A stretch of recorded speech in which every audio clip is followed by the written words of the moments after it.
आपके साथ विशाल कालरा।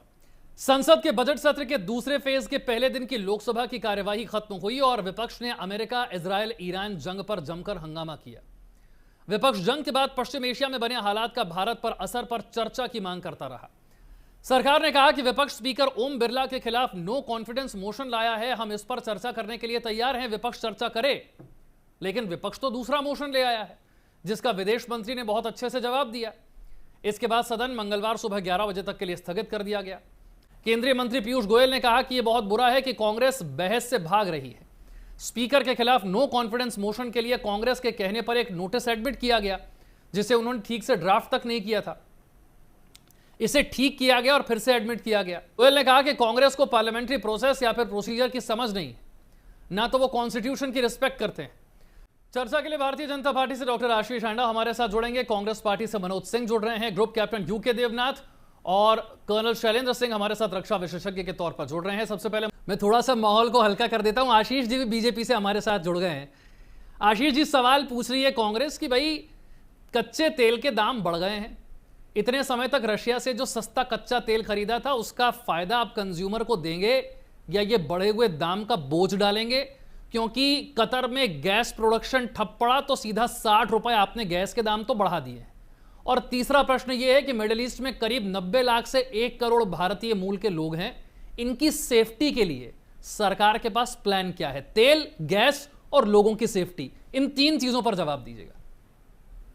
जी विशाल जी, आपको, मेरे आदरणीय सभी को पैनलिस्ट को और आपके चैनल के सभी प्यारे प्यारे दर्शकों को मेरे यानी डॉक्टर आशीष का प्यार भरा नमस्कार। मुझे लगता है कि ऑलरेडी कांग्रेस के प्रवक्ता की कर्नल साहब ने बहुत अच्छे से ग्रिलिंग कर दी है। अब ज्यादा मुझे ग्रिल करने का कोई जरूरत है नहीं, सिर्फ मैं फैक्ट्स के ऊपर बात करता हूं, सिर्फ तथ्यों के ऊपर बात करते हैं। और तथ्य ये है कि खराब घड़ी भी दिन में 2 बार सही वक्त दिखाती है, लेकिन कांग्रेस का कोई भी नेता या कोई भी प्रवक्ता हो कुछ कभी भी सही बात कर ही नहीं सकता। इस समय जब विश्व में इतनी बड़ी संकट की घड़ी है, इस समय जब पूरा विश्व तीसरे विश्व युद्ध के कागार पे खड़ा है, इस समय जब किसी को कुछ नहीं पता कि कल क्या होने वाला है, 2 घंटे बाद क्या होने वाला है, ईरान क्या करने वाला है और यूएस क्या करने वाला है। यानी अगर कहा जाए कि जब बारिश होती है ना तो सभी की छत गीली होती है, फिर वो ये नहीं देखा जाता कि गुप्ता जी की गीली हुई या कुमार साहब की गीली हुई। इस समय जब पूरा विश्व इस दुविधा की घड़ी से गुजर रहा है, आप यकीन कीजिएगा भारत जो कि इस समय सबसे बड़ी पॉपुलेशन है वर्ल्ड की, उसके बावजूद जहां यह सोचा जाता था कि 3rd लार्जेस्ट एनर्जी कंज्यूमर होने की वजह से उसमें त्राहिमाम मच जाएगा, एक दिन में अस्त व्यस्त हो जाएगा, तो भारत आके गर्व से यह कहता है कि हमारे पास अगले 60 से 90 दिन के लिए पर्याप्त सारा साधन उपलब्ध है, चिंता की कोई बात नहीं। पहली बात। दूसरी बात, कांग्रेस के रूल में जब हम सिर्फ 27 देशों से ऑयल और जो गैस है वो हम इंपोर्ट करते थे, हमने अब उसको डाइवर्सिफाई करके मोर देन 40 कंट्रीज से आज की डेट में हम ऑयल और गैस को इंपोर्ट कर रहे हैं। ये कांग्रेस रूल का पिछले 7 दशक का दुर्भाग्य रहा जो भारत ने झेला, कि आज भी भारत जो है 80% जो है एनर्जी वो है इंपोर्ट करता है। 80% 3rd लार्जेस्ट कंज्यूमर है हम, पर 80% हमें इंपोर्ट करना पड़ता है क्योंकि वो 7 दशकों में कुछ खास काम हुआ नहीं, जिसके फलस्वरूप 40% तो स्टेट ऑफ हार्मोज से आता है। अब वहां पे अगर कोई दिक्कत आती है तो ऑब्वियस सी बात है परेशानी होगी। आज भी हमारे 37 टैंकर शिप वहां पे फंसे हुए हैं जिनको निकलवाने का हम भरसक प्रयास कर रहे हैं। इसके बावजूद भी रशिया से 20% हमारा जो इंपोर्ट होता है वो अभी भी चालू है।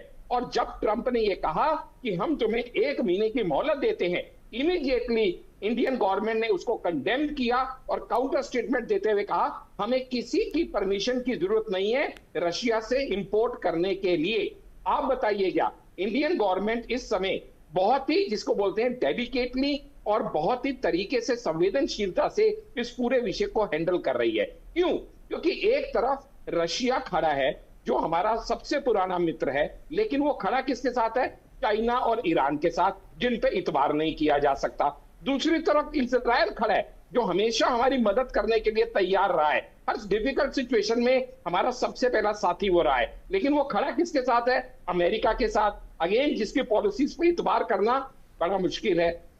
यानी इस दुविधा की घड़ी में भारत खड़ा है जहां पे एक एक शब्द को बहुत नाप तोल के बोलना पड़ेगा। मैं देख रहा था इजराइल का जो लीडर ऑफ ऑपोजिशन है उसका वीडियो यूट्यूब पे देख रहा था। वो ये कह रहा था कि मुझे नेतन्याहू का सबसे कट्टर प्रतिद्वंदी माना जाता है, लेकिन इस डिफिकल्ट सिचुएशन में मैं अपने पीएम के साथ खड़ा हूं। इसको बोलते हैं लीडर ऑफ ऑपोजिशन। आज मेन लड़ाई किसके बीच में है? इजराइल, ईरान और यूएस। और तीनों के अंदर जो ऑपोजिशन है वो गवर्नमेंट के साथ खड़ी है। लेकिन भारत का दुर्भाग्य देखो कि भारत की जो ऑपोजिशन है वो भारत के गवर्नमेंट के सबसे पहले टांग खींचने को और कपड़े फाड़ने को तैयार बैठी है। ये कहते हैं स्पीकर के खिलाफ नो कॉन्फिडेंस मोशन लेके आ गए हम। अब हम कहते हैं कि चलो बात तो करो जो लाए थे, अब उसके ऊपर बात नहीं करनी, अब अगली बात करनी है।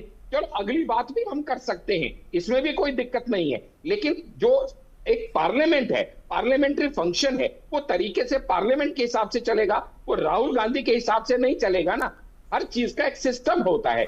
सिर्फ डर फैलाना और सिर्फ ये दुविधा क्रिएट करना लोगों के। आशीष जी, थोड़ी सी चिंता लोगों के मन में इसलिए आई क्योंकि गैस के दाम बढ़े ना। घरेलू गैस सिलेंडर का दाम 60 रुपए अचानक बढ़ गया, कमर्शियल गैस का 115 रुपए दाम बढ़ गया। अब लोगों के मन में डर यह है कि कच्चा तेल महंगा होगा तो आप ये बोझ कंज्यूमर पर शिफ्ट कर देंगे। वो जो सस्ता कच्चा तेल आपने रशिया से खरीदा उसका जो फायदा हुआ वो पहुंचता रहेगा या नहीं?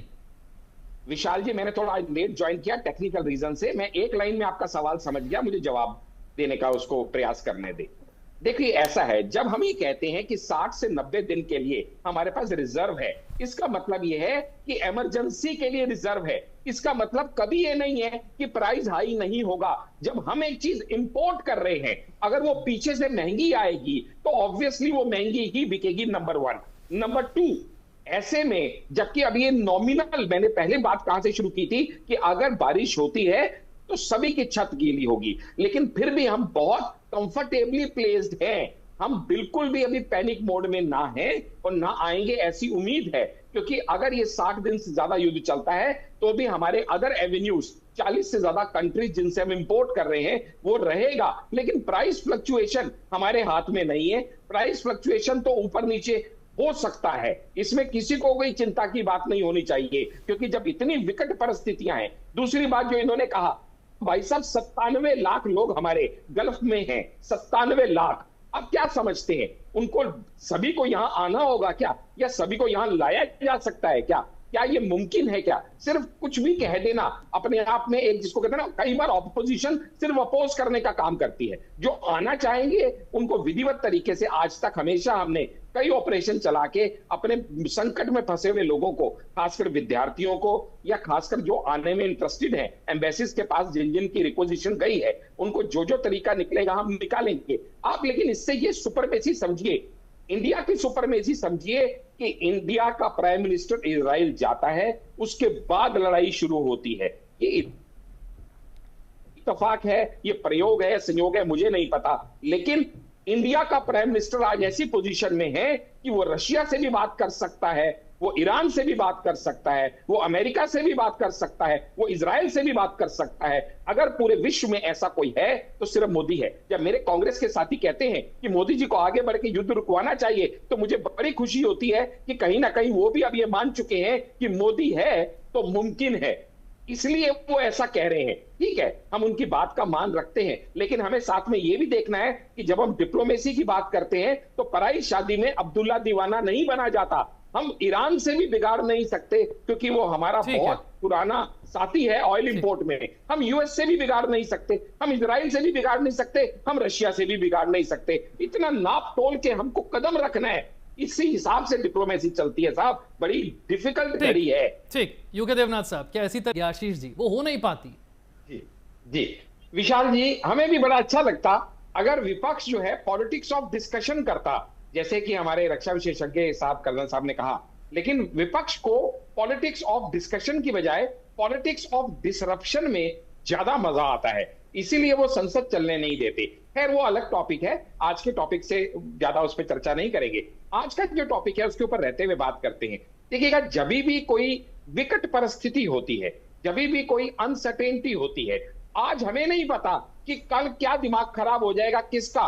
चाइना क्या एक्शन ले लेगा, पाकिस्तान क्या एक्शन ले लेगा, नेपाल में भी अभी जो नई जेनजी सरकार आई है शायद वो भी बहुत प्रो इंडिया नहीं है। तो यानी हर तरफ से एक ऑरा ऑफ अनसर्टेनिटी इस समय हर कंट्री के ऊपर मंडरा रहा है, खासकर भारत के ऊपर तो खास तौर से मंडरा रहा है।